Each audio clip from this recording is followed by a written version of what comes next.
Katledilen 34 insanımız için bir dakikalık saygı duruşuna davet ediyorum. Partiya Demokratîkê gelen HDP ya şarê Enqerê civînek li dar xist û komkijiya Roboskî şermezarî kir. Li ser komkijiya Roboskiyê neh sal derbas bû.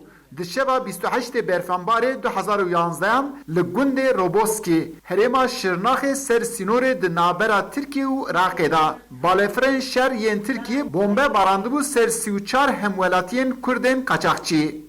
Li ser salvegera Roboskî di daxuyaniya HDP da Melle Zekî Korkmaz qise kir û hestê xwe wa anî ziman.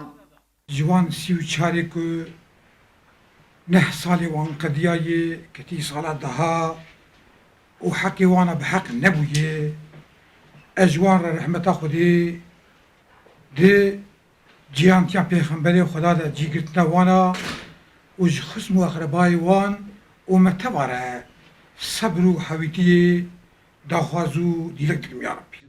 Di destpêka daxuyaniyên fermî yên Tirkiye da îdia hate kirin ku ew kes alîgirên PKK ne. Lê eşkere bû ku hemû gundiyên qaçaxçî ne û 19 ji wan jî zarok in. Li ser vî parlamenterê HDP Abdullah Koç ragihand ku heta ev bûyerbê eşkerekirin ew ê li pey vê dozê bimînin.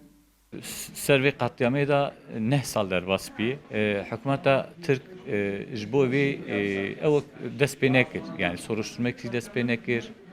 Ji bo vê qetiyamê jî heta vê demê soruşturme tişek fer nekirine. 34 hew gelê Kurd, zarokê Kurd qetil kirin.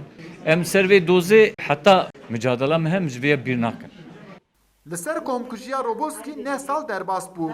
Lê hê jî di warê hiqûqî da li Tirkiye encamek derneketiye. Kurd li beramberî vê neheqiyê li her qadî bertekê xwe nîşan didin. Eyüp Demir, Dengê Amerîka, Enqere.